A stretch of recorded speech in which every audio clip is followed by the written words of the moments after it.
Alors, connectez-vous, connectez-vous. Connectez-vous en se laisser en même temps. En même temps, mieux. Connectez-vous en se laisser.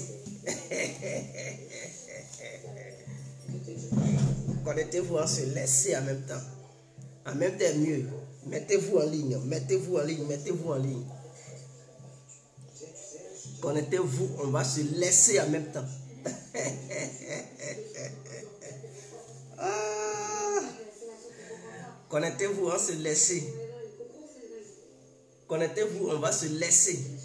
Alors, publiez le direct. Partagez la vidéo sur vos pages, sur vos murs et dans les groupes. Et n'hésitez surtout pas à vous abonner sur JJ Complet. Abonnez-vous massivement. Abonnez-vous, abonnez-vous, abonnez-vous. Abonnez-vous. Ensemble, nous allons parler. C'est très important. Vous savez que dorénavant, nos vidéos que nous faisons,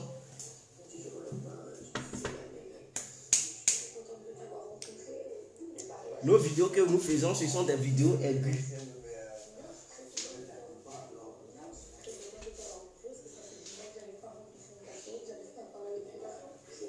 Voilà, donc partagez le direct. Et n'hésitez pas à me donner les étoiles. Hein. Donnez-moi mes étoiles, hein, quittez ici. Parce que les analyses que nous faisons, c'est rare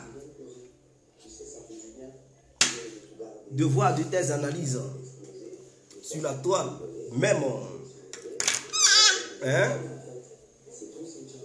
dans les médias, même stream. Donc aujourd'hui, nous allons nous permettre de faire une analyse profonde ensemble. C'est très important, vous et moi. Voilà, et n'hésitez pas à me poser des questions. Aujourd'hui, je vais répondre à vos différentes questions. Toutes les personnes qui me poseront des questions, leurs questions seront bel et bien répondues. Voilà. Alors, reste tranquille. Va chez maman. Vas-y, va vite. Voilà. Alors, excusez-moi. Bonsoir à tous et à tout temps. Pour tous ceux qui ne me connaissent pas, je suis l'incontournable JJ Complet tout terrain. L'homme dont on parle, l'homme qui n'a pas froid aux yeux, l'homme qui ne marche pas, c'est moi. Vous pouvez aussi m'appeler devant la vie. L'homme n'est rien, gouverneur italien, docteur Mondon, appelez-moi Boum Boum. Laisse-moi mourir, c'est que plein droit El Padrino Camari des ou la Moudia. Alors nous voilà à nouveau devant cette caméra pour parler de la politique internationale et précisément de cette libération monétaire que vient de faire son excellence, monsieur le président Vladimir Poutine. D'autres vont dire, mais il a libéré le monde économiquement. Pourquoi? Où est-ce que tu veux en venir, l'incontournable? Taisez-vous. Taisez-vous et écoutez où est-ce que je veux en venir. Et les personnes qui aimeraient bel et bien poser des questions dans n'importe quel domaine, je vous en prie, posez-moi les questions dans n'importe quel domaine. Ce soir, l'incontournable JJ Complet va vous répondre avec précision. L'incontournable. Je vais m'hydrater la gorge, mes frères et sœurs. D'abord, avant de parler de son excellence, M. Vladimir Poutine, parlons d'abord du président burkinabé. Oui, on va aborder le sujet burkinabé ce soir. Et je vais commencer par le sujet burkinabé. Alors, le titre de ma vidéo est clair. Les burkinabés doivent changer de leader. Je répète, les burkinabés doivent changer de leader. Parce que celui qu'ils ont comme leader là, ce n'est pas celui que le peuple burkinabé voulait. Je répète, le peuple burkinabé doit réclamer le changement de leader politique parce que celui qui est là en ce moment-là, ce n'est pas celui que voulait le peuple burkinabé, ou bien ce n'est pas celui que mérite le peuple burkinabé. Parce que ce dernier, il ne répond pas aux attentes du peuple. Pourquoi je le dis? Roch Christian Kaboré, lui, sa politique, c'était une politique occidentale, très occidentale. Il menait une politique occidentalisée. Mais cette politique occidentalisée n'a rien amené n'a rien apporté au Burkinabé. Au contraire, ça a apporté misère, désolation, chaos au peuple burkinabé. Et donc le peuple à un moment donné avait décidé de répondre, avait décidé de demander au président Christian Kaboré de changer de partenaire dans n'importe quel domaine. Il pouvait continuer à coopérer avec les Occidentaux, mais en matière de sécurité, il fallait qu'il revoie sa copie sécuritaire. Ce que le président Christian Kaboré n'a pas accepté. Il avait rejeté le vœu du peuple burkinabé. Donc le peuple burkinabé s'était levé pour prendre les rues du Burkina en réclamant la démission du président en question. C'est là, lui qui est au pouvoir, Damiba, a profité, lui et ses amis, pour faire un coup d'État. Et il avait promis au peuple de répondre aux attentes du peuple. Il n'y a pas de souci. Des gens ont cru en ce dernier. Des gens, même les Africains, nous-mêmes, moi qui vous parle ici, je croyais en ce dernier-là. Je pensais que c'était quelqu'un qui était venu pour révolutionner la politique au Burkina, comme le fait Assimi Goïta au Mali. Mais apparemment, ce dernier, il est encore pire que Rocco Christian Kaboré. Je répète, ce dernier est encore pire que Rocco Christian Kaboré parce qu'il ne répond en rien. Non seulement il n'a pas changé la politique du peuple burkinabé, de l'État burkinabé, et il s'allie encore à la France-Afrique. N'oubliez pas que ce dernier a fait sa formation en France. Il a été formé par la France. Et donc sa mentalité est connue par l'État français. Les gens connaissent, c'est-à-dire l'État français, les Occidentaux maîtrisent votre soi-disant colonel, votre soi-disant commandant qui est au pouvoir. Il est maîtrisé, contrôlé psychologiquement parlant par les Occidentaux parce que ce sont eux qui l'ont formé. Donc ils savent qui il est. Ils savent qui il est. Donc il ne peut pas leur échapper. Alors du coup, il a décidé de faire sa politique pro-occidentale. Depuis qu'il est au pouvoir, remarquez, les attaques se sont multipliées au Burkina. Le Burkina est tombé dans un chaos total. C'est-à-dire, les attaques au Mali se poursuivent. Mais pour le Burkina, ça s'est encore multiplié par 3. Sinon, par 4. Le peuple burkinabé ne sait plus où il est. Le président en question, il est incapable de répondre aux attentes du peuple. Le peuple qui voulait une bonne sécurité, alors l'insécurité se propage de jour en jour. Et il est là, il ne fait rien. On lui demande de se déclarer ouvertement en coopérant avec la Russie. Il dit non, non, non, non, le Burkina n'est pas la Russie parce que c'est son porte-parole qui a parlé. Il dit le Burkina n'est pas le Mali. Et le Burkina ne fait pas comme le Mali. Mais en même temps, il refuse de demander le départ de l'armée française qui se trouve au Burkina. Ce qui veut dire l'armée burkinabé coopère avec l'armée française.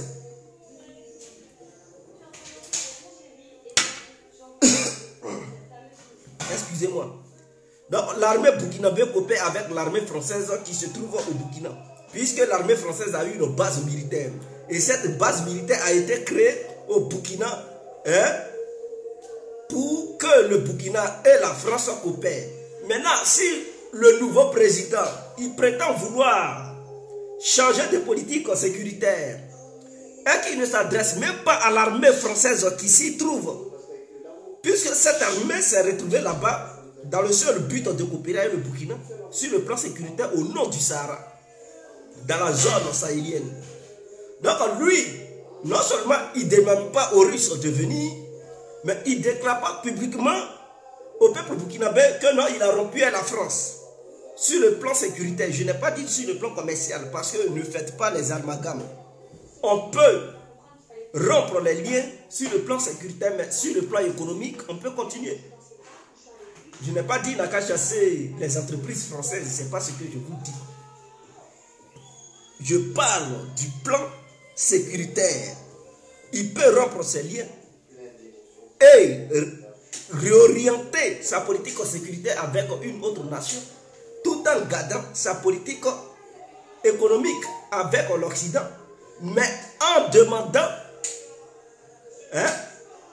la réouverture des anciens contrats qui avaient été signés pour voir clair dans ces contrats. Est-ce que le Burkina perd dans ces différents contrats où le Burkina est gagnant? Est-ce que c'était des contrats gagnant-gagnant que le Burkina, l'État burkinabé avait signé avec l'État français? Il doit réévaluer les dossiers des anciens contrats. C'est ce qu'il devrait faire.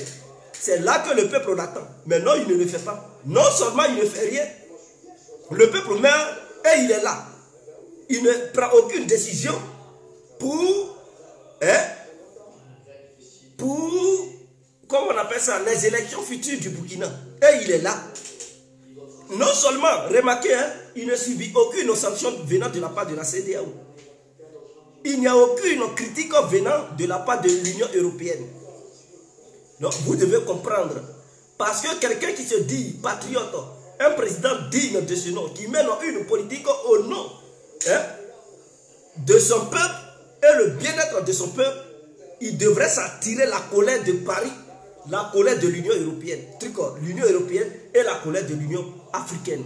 Puisqu'on sait que ces organes travaillent pour l'Europe. Mais dès lors que ces organes ne te disent rien, que ce soit la France, l'Union européenne, l'Union africaine,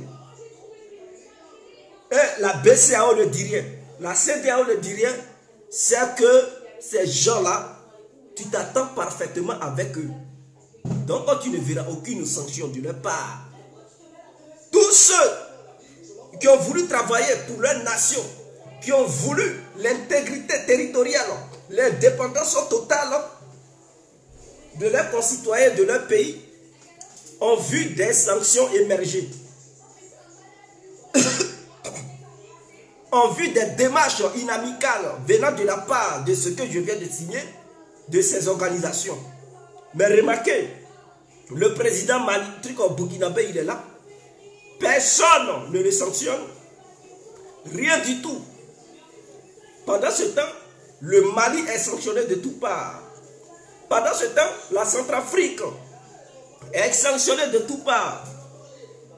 Ce qui veut dire le combat de la Centrafrique et le combat du Mali, ce sont des combats qui sont des combats de la véritable indépendance. Mais le combat du Burkina, c'est une bataille, c'est un combat pour faire le tout des Occidentaux. J'ai attendu, excusez-moi, j'ai appris que le président burkinabé veut négocier avec les terroristes. Il veut négocier pour ne plus que les terroristes attaquent les Burkinabés. C'est un échec total dans sa lutte contre le terrorisme. C'est un échec total dans sa lutte contre le terrorisme. Parce que négocier, cela ne veut pas dire que tu as vaincu le terrorisme. Cela veut dire que le terrorisme t'a vaincu et que tu cèdes. Et donc, en négociant, là, ils vont t'imposer des conditions. Et si tu cèdes face à ces conditions, ce qui veut dire que tu n'es plus libre de faire ce que tu as envie de faire. Tu es le président, mais tu ne peux pas faire n'importe quoi, puisque c'est ce que les Occidentaux veulent. Hein. Ils passent par ces voyous-là pour imposer certaines règles occidentales à nos États différents. Et si le président burkinabé il cède sur ça, ça veut dire qu'il a capitulé, c'est fini. Les Burkinabés n'auront plus jamais leur liberté. Parce que je ne sais pas qu'est-ce que les terroristes vont lui imposer comme condition pour éviter ces attaques au Burkina. Mais les Burkinabés, ils seront satisfaits. Ils vont dire, oh bon, il n'y a plus d'attaque. Mais suite à ça, là, il aura la misère sur vous. Et ces bandits-là, c'est eux qui vont s'enrichir. Puisque c'est une question de jetons. C'est une question d'argent. Ils seront bien payés. Parce qu'ils sont nombreux. Ils vont dire, on est tel nombre d'individus. Donc, pour éviter les attaques, on veut que chaque fin du mois, le président burkinabé nous donne une telle somme. Soit, il donne 10 milliards de francs CFA aux terroristes.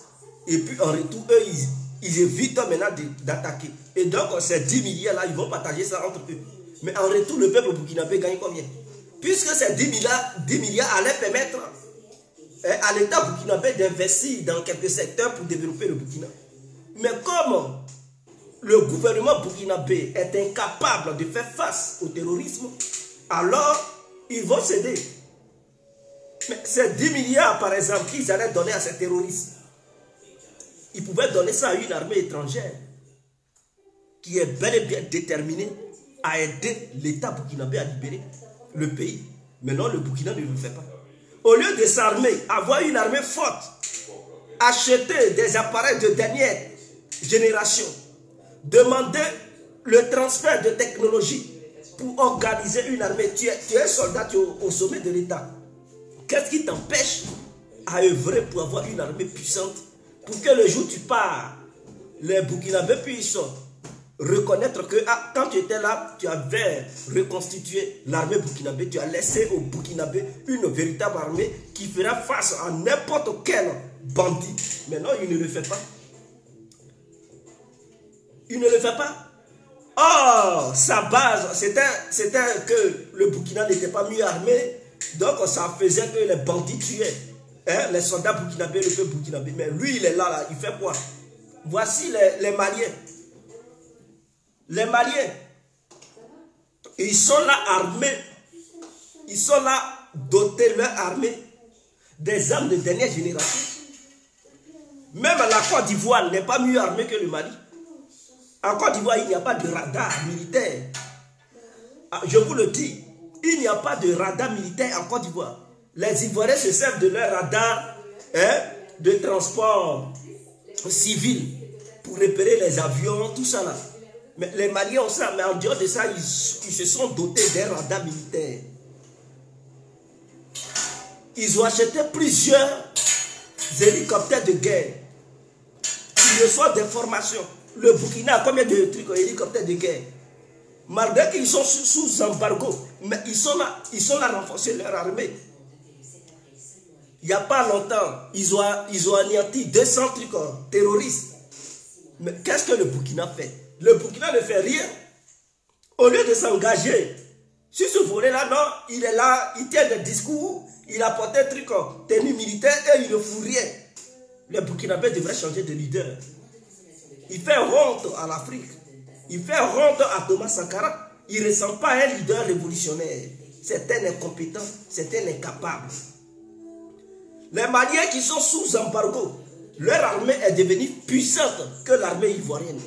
Ils ont une armée puissante que l'armée burkinabé.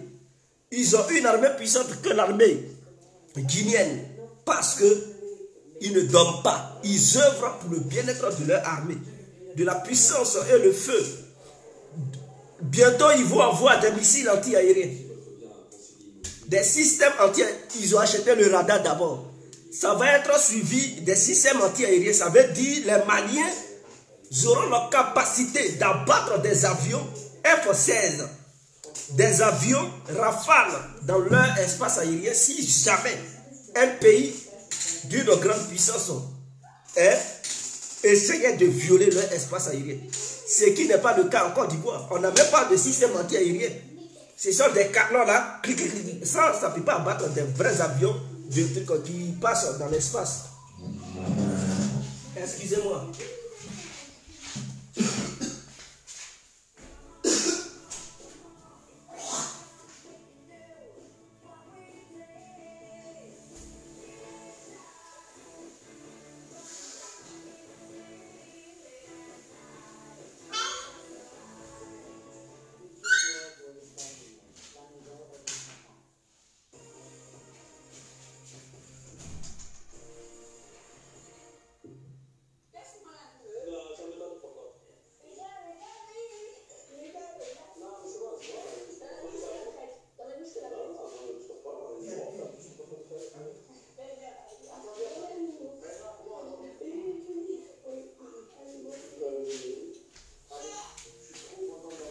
Désolé, hein. Excusez-moi. Donc, les Maliens, bientôt, ils auront des systèmes anti-aériens. Ils ont déjà des avions de transport, ils ont déjà des hélicoptères, ils ont déjà des Mi-25, hein? Des Sukhoi 25 pour bombarder Maintenant, il leur reste des missiles anti-aériens et des vrais avions de guerre. C'est-à-dire les Sukhoi, les MiG et tout ça. Quand ils auront ça, c'est fini. Dans la sous-région, qui peut encore leur faire face? Qui peut encore leur faire face? Les Maliens ont déjà des armes, hein? Des trucs, des ordres de Staline. C'est-à-dire, vous connaissez les missiles Grad, ils ont déjà ça dans leur armée. Hein? C'est qu'il n'y a pas au Burkina. En Côte d'Ivoire, il n'y en a même pas. Des hommes de Staline, ils n'ont pas ces armes-là. Donc c'est du n'importe quoi. L'armée malienne est puissante face à l'armée ivoirienne.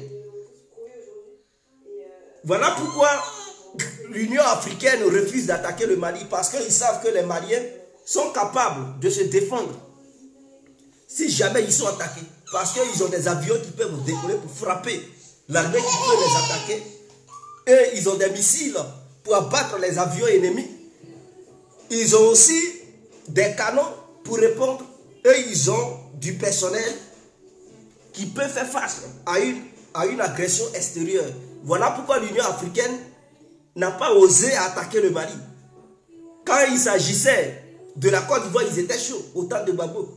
Parce qu'ils savaient que l'armée de Gbagbo n'était pas trop ça. Hein? Quand c'était chez Yaya Jammeh en Gambie, ils étaient déterminés parce qu'ils savaient que l'armée gambienne n'était pas ça. Mais quand il s'agit de l'armée malienne, ils ne peuvent pas aller parce qu'ils savent que les Russes ont armé les Maliens. Et les Maliens aujourd'hui, ils font leurs opérations sans demander aux Russes parce qu'ils leur ont donné tous les appareils qu'il faut pour le renseignement. Qu'il s'agit des drones de renseignement, ils ont donné ça aux Maliens. Des drones de renseignement et tout. Le Burkina n'a même pas ça. Mais vous coopérez la France qui n'est pas prête à vous donner des vraies armes pour faire face aux bandits. Mais vous continuez de coopérer avec eux. Qu'est-ce que vous voulez? Donc Damiba, il n'est pas celui qu'il faut au Burkinabé. Il faut un autre leader capable de voir le problème des Burkinabés en face pour répondre et trouver une solution. Parce que négocier avec ces terroristes, ce n'est pas une solution. Le jour où cet accord sera violé, ils vont encore surgir pour tuer les Burkinabés. Donc, il vaut mieux les neutraliser. Et cette histoire de mobilisation nationale pour combattre les terroristes, mais les terroristes, ils sont quoi? C'est des gens qui sont infiltrés dans le peuple, qui frappent au bon moment et qui s'enfoncent dans la forêt ou dans le peuple. Donc, une mobilisation nationale, ça ne peut pas les empêcher. Ça ne peut pas les empêcher. Il peut réussir à combattre ces bandits s'il s'attend parfaitement avec son peuple. S'il n'y a pas de désaccord entre lui et son peuple. Parce qu'il faudrait que le gouvernement coopère avec la population. C'est la population qui peut donner des vrais renseignements au gouvernement pour que l'armée puisse agir avec précision. Mais si le peuple est en désaccord avec le gouvernement ne pourra rien. Parce que c'est ce peuple même qui va cacher ces bandits. Et c'est de ça qu'il s'agit. Non, il ne s'agit pas de dire prenez les armes, on va les combattre. Non, non, non. Tu ne réponds pas à leurs attentes. Ils t'ont demandé de faire venir les Russes. Tu ne veux pas les faire venir et tu veux qu'ils coopèrent avec toi pour combattre les bandits. Ils ne peuvent jamais accepter cela. Et donc, ça sera toujours un échec pour le gouvernement burkinabé. Il faudrait que ça soit clair. Donc, on laisse le Burkina. Nous partons maintenant du côté de Vladimir Poutine. Comment Poutine a réussi à libérer le monde économiquement? Mes frères et sœurs, ce qui se passe, c'est un jeu global. Les nations qui ont compris vont tirer leur épingle du jeu. Les nations qui ne comprendront pas resteront toujours des nations esclavagistes. Je répète, les nations qui vont comprendre vont émerger suite à la crise au temps Russie. Mais les nations qui ne vont pas comprendre vont sombrer dans le chaos et le désespoir total. Pourquoi je le dis? La décision de Poutine de casser l'ordre mondial économique qui était sur pied depuis un siècle, je répète. Parce qu'avant même le dollar, c'était le truc, c'était la livre. Hein? On appelle ça la livre sterling. La monnaie anglaise qui était sur pied, qui dominait le monde à travers les océans, à travers les espaces terrestres et aériens. Bon, c'est moi qui vais citer. Cette monnaie dominait le monde jusqu'à ce que la guerre arrive. Quand la guerre est arrivée, la guerre qu'on appelle la guerre mondiale, quand c'est arrivé, le dollar s'est imposé comme monnaie unique. Et pour consolider le dollar, ils ont demandé à ce que le dollar soit l'unique monnaie du monde pour acheter des produits énergétiques. Et donc, d'où le nom du pétrodollar. Ensuite, il y a eu des accords qui ont été signés aux États-Unis là-bas pour que le dollar soit l'unique monnaie du monde. Et cette monnaie du monde a permis aux Américains de devenir superpuissance. Leur a permis de contrôler le monde. Puisque à un moment donné, le dollar n'est plus basé sur quoi que ce soit. C'est-à-dire, le pouvoir du dollar ne se basait plus sur le pétrole ou sur l'or. Donc les Américains pouvaient se permettre d'imprimer le nombre de billets de dollars qu'ils veulent à travers le monde et acheter n'importe qui. Puisqu'on ne leur demande pas, mais votre monnaie là, vous imprimez ça, ça se base sur quoi? Quelles sont les richesses qui se trouvent dans le sous-sol américain pour qu'on puisse dire, bon, nous, on est riches, on a ça, ça, donc notre monnaie se base sur ça pour pouvoir donner,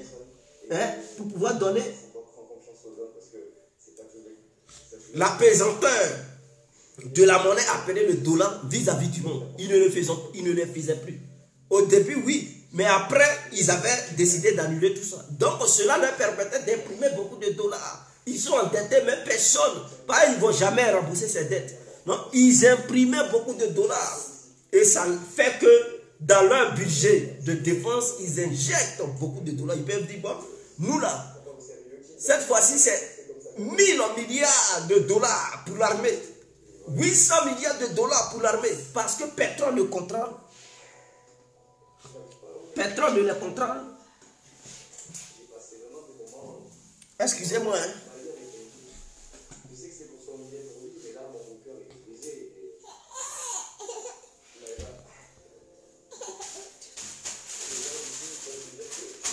Personne ne les contrôle. Donc, ils peuvent imprimer n'importe combien. Hein, n'importe quelle somme pour rester toujours super puissance. Investir à travers le monde. Mais eux, par contre, ils contrôlent les monnaies des autres pays. Et ils veulent que les monnaies des autres pays se basent sur le dollar. C'est-à-dire, si la valeur du dollar change, votre monnaie aussi va changer. Mais eux, leur dollar ne se base sur aucune autre monnaie. Est-ce que vous comprenez? Et donc, cela leur a permis d'être puissants. Ils ont dominé depuis la guerre mondiale jusqu'à aujourd'hui. Et tout le monde vendait ses produits en dollars, c'est-à-dire ou en euros, une monnaie que tu ne contrôles pas. C'est-à-dire, les Européens pour acheter des produits en Afrique, eux, ils payent en dollars. Ils ne payent même pas en francs CFA. Est-ce que vous comprenez même? Or, le dollar, ce n'est pas notre propre monnaie. Le dollar, ce n'est pas notre propre monnaie. On ne contrôle pas le dollar. On ne maîtrise pas le dollar. Donc, ils peuvent augmenter la valeur du dollar ou bien faire descendre la valeur du dollar. Tout de suite, quand ils font ça, le franc CFA chute, ça remonte et ça y est comme ça. Donc, pour acheter nos produits, eux, ils payent 100 dollars. Pour que nous, on achète 100 dollars. Donc, c'est comme si, sur le plan économique, on n'est pas indépendant. On ne peut pas imposer, nous, notre propre monnaie à ces Occidentaux et Américains. C'est eux qui nous imposent leur monnaie. C'est eux qui décident les prix pour nous. Est-ce que vous comprenez? Donc, que ce soit en Afrique, par exemple, le cacao, quand on vend le cacao, on vend ça en dollars, on ne vend pas ça en francs CFA. Est-ce que vous comprenez? Et les Américains, quand ils payent, les sociétés américaines qui achètent le cacao ivoirien, ils payent ça en dollars. Et c'est maintenant Paris qui change ces dollars en francs CFA pour donner ça aux Africains. Vous comprenez? Donc, on n'a même pas la maîtrise de notre propre monnaie. Ah, va.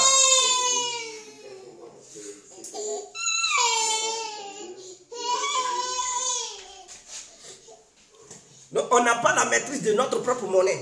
Que ce soit en Afrique, c'est en dollars. Hors de l'Afrique, c'est en dollars. Puisque le franc CFA ne peut pas acheter des marchandises en tant qu'une monnaie indépendante sur le marché international. Donc, pour acheter des produits sur le marché international, il faut acheter d'abord le dollar ou tu achètes l'euro. Donc, ce qui veut dire les pays africains, pour faire des achats hors du territoire africain, ils doivent acheter une monnaie étrangère maîtrisée par les Européens et les Américains. Donc, on achète ça, il y a des tasses quand tu achètes une monnaie. Donc, quand tu achètes cette monnaie, lui, chez qui tu achètes la monnaie, là, tu payes des taxes. Et donc, lui, il est bénéficiaire. En dehors de ça, maintenant, tu prends maintenant la monnaie que tu as achetée chez lui, là. Tu prends cette même monnaie-là pour acheter encore des produits dans sa main. Donc, nous, notre petite monnaie appelée le franc CFA ne vaut rien sur le plan international. Et c'était comme ça pour tous les pays du monde. Depuis que la guerre mondiale est terminée. Et donc les Occidentaux se croyaient au-dessus de tout le monde. Puisque c'est leur monnaie, le monde entier utilisait. Il n'y avait pas un système alternatif à leur monnaie, à leur système monétaire. Et donc ils se croyaient puissants. Ils menaçaient les pays parce que si tu ne veux pas faire ce qu'ils te demandent, ils te sanctionnent économiquement. Ils s'apprennent à ton économie. Ils détruisent ton économie. Une fois ton économie est détruite, ton peuple va se révolter. Les gens vont changer de position. Ils vont te combattre, ils vont dire c'est la misère et tout. Ils ne veulent plus la politique que tu fais. Eux, ils veulent que les sanctions soient levées et tout. Et c'est comme ça ils atteignent leurs objectifs. Par la suite, ils imposent des laquais, des lambets au sommet des différents États à travers le monde. Et c'est comme ça ils ont toujours fonctionné. Donc les pays qui ont compris maintenant, puisque la Russie, la Chine, eux tous ils étaient dans ce même système. Voilà pourquoi la Chine est riche, mais elle n'a pas encore jusqu'à présent pris la première place, économiquement parlant, parce que la Chine avait fonctionné avec un seul système, le système SWIFT mondial, avec le dollar ou l'euro. Parce que les Européens, quand ils s'en vont acheter en Chine, eux, ils payent en euros ou en dollars. Les Chinois, quand eux, ils veulent acheter en Europe, ils payent en dollars ou en euros. Donc, ils ne pouvaient pas imposer leur monnaie chinoise appelée le yuan aux Européens et aux Américains. Mais par contre, les Occidentaux, ils imposent l'euro ou le dollar aux Chinois. Idem pour les Russes. C'est-à-dire, la Russie vendait son gaz, son pétrole, son blé à travers le monde et en Europe avec la monnaie, le dollar ou l'euro. Donc quand la Russie livre ses matières premières, ses ressources minières aux Européens et aux Américains, eux par la suite, ils doivent payer en dollars ou en euros. Mais ce qui a fait qu'ils ont bloqué les avoirs de la banque centrale russe, c'est que la Russie a vendu ses marchandises. Que ce soit moteur d'avion, que ce soit gaz, que ce soit pétrole, que ce soit charbon, que ce soit blé, aux Européens et aux Américains. Les Américains et les Européens, au lieu de donner l'argent des Russes, eux, ils ont bloqué ça dans leur banque. Ils disent non, non, non, comme il y a sanction, nous, on ne te donne plus. On ne donne plus l'argent des Russes. Donc, c'était 300 milliards de dollars de marchandises que les Russes leur ont donné. Non seulement ils ont pris les marchandises, ils ont bouffé les marchandises, ils ont confisqué les marchandises, mais ils n'ont pas voulu payer ces marchandises. Donc, c'est du vol. Ce qui veut dire que n'importe quel pays au monde qui utilise le dollar pour commercialiser avec les Occidentaux, dès lors qu'ils te demandent de faire quelque chose que tu refuses, ils peuvent confisquer. Non seulement ils vont bloquer tes produits, mais ils ne vont pas te donner ton jeton. Ton argent, ils ne vont pas te donner ça. Donc c'est du gangstérisme économique et politique que les Occidentaux font. Et ils ont fait ça durant des milliers de siècles. Donc pour eux, personne sur cette terre ne doit leur résister. Ce qu'ils demandent de faire, il faudrait que le monde entier le fasse. Mais cette fois-ci, il y a eu une nation qui leur a tendu un piège. Parce que ce qui se passe en Ukraine, Les gens pensent que c'est une guerre entre la Russie et l'Ukraine. Non, non, non, non, non, non. Voyez vous-même, les Russes, ils étaient prêts. Ils savaient que ce qui se passait à l'Ukraine allait déboucher sur une guerre économique. Donc les Russes, en allant en Ukraine, ce n'était pas pour détruire l'Ukraine totalement. Parce que ce qui se passe là-bas, si c'est une vraie guerre, là, vous pensez qu'on dit non, couloir humanitaire, il faudrait que les civils sortent, ceci, cela, on envoie bus. Quand c'est mélangé à terre. En Côte d'Ivoire, là, quand c'était chaud là, qui a dit couloir humanitaire? En Libye, quand c'était chaud là, qui a dit couloir humanitaire? En Irak, quand c'était chaud, qui a dit couloir humanitaire? En Afghanistan, quand c'était chaud, qui a dit couloir humanitaire? Personne. Parce que c'était de vraies guerres. Ce qui se passe en Ukraine, ce n'est pas une question de vraie guerre. Si c'est une vraie guerre, on mobilise tout le monde. Et tout. C'est une question de prendre une partie de l'Ukraine et démilitariser le pays en frappant les points stratégiques. Mais les Russes savaient qu'en allant là-bas, ils n'allaient pas faire face seulement à l'Ukraine. Ils allaient faire face au monde occidental. Parce que ce monde occidental, on ne veut jamais perdre. Or, en Ukraine se trouve beaucoup d'intérêts du monde occidental. Et donc, les Russes, en partant là-bas pour dire non, on va démilitariser cela, toutes les infrastructures de l'OTAN qui se trouvaient là-bas, l'Occident n'allait pas laisser les Russes détruire ça facilement, sans rien faire. Ils allaient vouloir, coûte que coûte, détruire l'économie russe, combattre les Russes par interposition via l'Ukraine et essayer d'affaiblir l'État russe, détruire la Fédération de Russie pour qu'eux, ils puissent rester les seuls maîtres du monde. Poutine, il le savait. Donc, il s'était déjà préparé auparavant. Parce qu'il savait qu'en allant là-bas, il allait aussi faire la guerre économique aux Occidentaux. Donc, les Occidentaux ne savaient pas que la Russie s'était déjà préparée.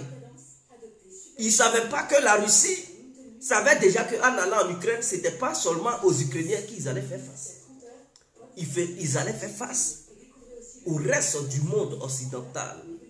Ce monde qui dit qu'il défend des valeurs occidentales, des valeurs morales, des valeurs démocratiques. Et tout ça, la Russie allait faire face à ce monde. Donc, ce monde, les États-Unis, le Canada, les 27 pays de l'Union européenne, en dehors de ça, il y a le Japon et il y a bel et bien d'autres autres pays qui sont dans l'ombre.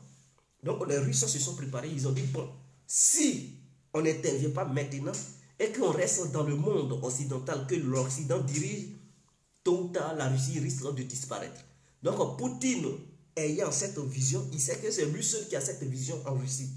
Et que si jamais il n'agit pas maintenant, et qu'un jour arrivait qu'il quittait le pouvoir, qu'un faux président venait à être élu président de la Fédération de Russie, les Occidentaux allaient réussir leur coup.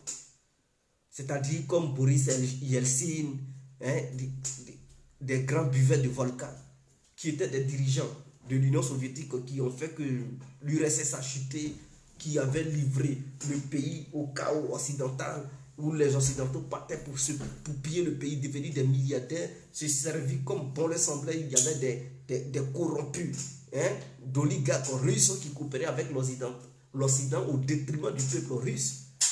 Et Poutine, il voit que si jamais il quitte le pouvoir et que son successeur ne fait pas comme lui, Poutine, il fait, la Russie risque de devenir faible et être détruite par l'Occident. Donc Poutine dit quoi?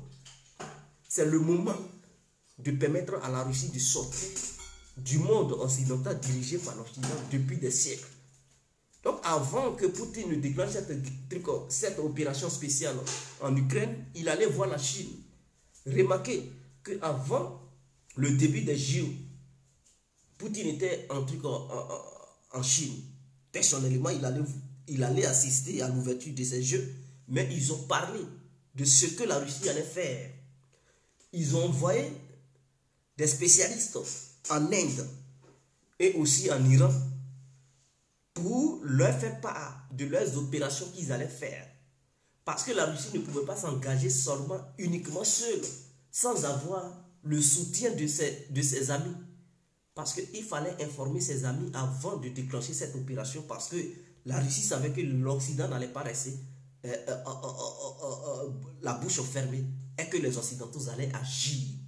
Donc Poutine a décidé de voir ses amis. Ils lui ont dit, bon, il n'y a pas de souci. Tu peux aller, on te soutient. On ne va pas se désolidariser de toi. Nous te soutenons. Ensemble, on va combattre le système occidental. Ensemble, on va combattre les Américains et les Européens. Donc, Poutine ayant eu l'assurance et la garantie de ses amis, il a décidé maintenant de lancer l'opération de dénazification et de démilitarisation de l'Ukraine. Voilà pourquoi, suite à ça, les Occidentaux ont commencé à sanctionner la Russie sur tous les plans. Et ils demandent aux Chinois de s'éloigner. Ils demandent même à l'Inde de s'éloigner. Ils disent non, on ne peut pas s'éloigner. On ne peut pas gâcher notre amitié avec la Russie à cause de vous. Nous, on reste neutre, on reste là, on coopère avec vous, on coopère les Russes. On ne peut pas détruire notre amitié. Donc, on ne peut pas vous suivre dans votre, dans votre guerre face à la Russie. Et donc, les Occidentaux pensaient qu'ils allaient tout faire pour éloigner l'Inde et la Russie. Éloigner l'Inde de la Russie, éloigner la Chine de la Russie. Parce que s'ils réussissaient à le faire, c'était fini pour les Russes. Parce qu'eux seuls, ils n'allaient pas tenir. Parce que les Occidentaux, eux seuls, ils ne vont pas tenir. Et il leur a fallu l'aide des Américains. Donc, les Russes aussi, il leur faut aussi l'aide des Chinois et des Indiens. Et c'est ce qui est clair, c'est ce qui se passe. Donc, la Russie décide de faire sortir son pays du système monétaire international, qu'on appelle le système SWIFT, suite à la sanction occidentale. Il a créé un système parallèle qui permet à n'importe quel pays du monde de réclamer sa souveraineté monétaire, de coopérer avec le reste du monde avec sa propre monnaie qu'il désire. C'est-à-dire si aujourd'hui les Africains, l'Union africaine, avait une organisation qui battait sa propre monnaie en dehors du franc CFA, qui prend une décision pour dire, bon, comme nous avons notre propre monnaie, et que cette monnaie est fabriquée sur le territoire africain, quiconque veut faire du commerce avec le continent africain, ou bien l'Afrique de l'Ouest ou l'Afrique centrale, doit acheter cette monnaie sur le marché international. En retour, ce pays paye les marchandises africaines avec la monnaie africaine. Ce qui va faire que les Occidentaux n'allaient plus avoir le pouvoir économique sur le peuple africain. C'est-à-dire notre monnaie n'allait plus se retrouver dans des banques occidentales. Et donc, quand les Occidentaux allaient acheter nos produits, ils allaient acheter ces produits dans nos propres monnaies. Et ces monnaies-là, ils allaient être gardées dans nos propres banques en Afrique.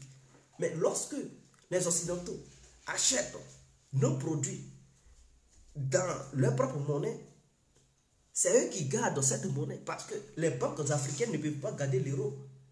Est-ce que vous comprenez?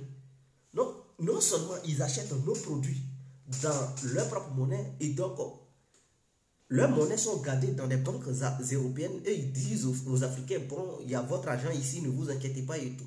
Et nous, quand on veut acheter, on paye l'euro et on achète nos marchandises. Toujours la monnaie reste dans les banques occidentales. Ce qui fait que si on a un problème avec eux, notre propre monnaie qui se trouve dans leur banque, puisque c'est l'euro, il nous faut pour commercer avec le monde entier. On a acheté des zéros, on a vendu des produits. Et ces produits ont été vendus en euros. Et donc, ces zéros ne sont pas encore dans nos banques africaines. Eux, ils gardent ça ici. Ce qui fait qu'ils bloquent cet argent. Et puis, ils nous asphyxient économiquement. C'est ce qu'ils ont fait aux Russes. Mais si nous avons une politique monétaire indépendante, ils ne peuvent pas bloquer notre argent. Pourquoi je le dis? Imaginons que le franc CFA, c'était une monnaie propre aux Africains et que ce sont les Africains qui fabriquaient cette monnaie sur le territoire africain. Et que l'Afrique parle d'une seule voix. L'Afrique de l'Ouest, l'Afrique centrale, pour dire, bon, dorénavant, si la France veut acheter du produit sur le territoire africain, prendre son uranium au Niger, prendre son pétrole avec je ne sais pas quoi, en Afrique, il faudrait que la France paye du franc CFA sur le marché mondial. Et à travers ce franc CFA-là, la France, ça va payer maintenant nos marchandises. Ce qui va faire que si la France paye nos marchandises avec le franc CFA, mais c'est nos banques centrales, ou bien c'est notre banque centrale, ou bien les banques centrales ouest-africaines et centrafricaines qui vont conserver cet argent. Ce qui va faire que si même il y a un problème entre la France et l'Afrique, la France ne pourra pas nous sanctionner économiquement parlant pour mettre la main sur notre monnaie. Donc Poutine, en prenant une telle décision pour dire dorénavant, vous payez le pétrole, le gaz en roubles, les Occidentaux ne peuvent plus confisquer les avoirs de la Banque centrale russe, puisque les Occidentaux ne vont plus acheter le pétrole en euros, ils sont obligés d'acheter le pétrole en roubles. Qu'est-ce qu'ils vont faire? Ils vont acheter le rouble sur le marché. Et quand ils achètent le rouble sur le marché, ils vont directement payer, ils prendre ce rouble pour donner ça à une banque russe, pour dire, bon, on vous paye ça, donnez-nous le pétrole. Donc, s'il y a un problème, ce n'est pas les Occidentaux, ils ne contrôlent pas cette banque russe. Donc, ils ne vont pas aller là-bas pour bloquer les avoirs de cette banque russe, puisque les avoirs de cette banque russe, on ne se trouve plus dans une banque occidentale. Ce qui va faire que, économiquement parlant, ils ne peuvent plus empêcher la Russie de commercer avec le reste du monde, puisque le reste du monde sera obligé de payer le rouble pour commercer avec la Russie. Et donc, le système monétaire occidental se casse, est en danger, puisque n'importe quel pays qui sera sanctionné va dire, bon, à partir d'aujourd'hui, je n'utilise plus le dollar, je ne veux plus d'euros. Les autres pays qui veulent commercer avec moi, comme j'ai ma propre monnaie, mais acheter ma monnaie et payer mes marchandises que je vous vends. Donc, tout le monde peut contourner maintenant le système SWIFT parce que Poutine a osé défier ce système et a lancé un autre système parallèle. Donc, les Indiens, ils utilisent ça maintenant. L'Iran utilise ça, la Chine utilise ça, le Venezuela veut rentrer là-dedans, les pays du Golfe. Et ils ont commencé à payer, à vendre leur pétrole en yuan. Et la Chine achète le dinar saoudien sur le marché. Est-ce que vous comprenez? La Chine achète le dinar saoudien sur le marché et paye le pétrole en dinar ou en yuan en chinois. Les Saoudiens aussi, ils payent le yuan chinois sur le marché et ils achètent des marchandises en Chine à travers la monnaie yuan. Ce qui va faire que Washington ne peut plus mettre embargo sur le yuan chinois pour dire non, il ne faut pas commercer avec lui là. Parce qu'ils ont un autre système que les Américains et les Européens ne contrôlent pas. Donc les Africains, s'ils sont intelligents, ils pouvaient y avoir profit. Et on allait finir avec ce chantage monétaire, bloqué, embargo économique, ceci, cela. On n'allait plus voir le jour. Mais tant qu'on sera dans le franc CFA, ils vont toujours nous malmener. Ils vont toujours mettre des embargos sur nous. Et on ne pourra rien faire. L'Afrique ne peut pas évoluer, ne peut pas se développer si l'Afrique ne profite pas de cette situation pour battre sa propre monnaie, contrôler sa propre monnaie, avoir sa propre banque centrale et commercer avec n'importe qui, exiger que le reste du monde achète sa propre monnaie avant d'acheter des produits sur le territoire africain. C'est ainsi que l'Afrique pourra avoir des milliards de réserves et construire une Afrique nouvelle. Donc, sur ce, on est ensemble. Ciao.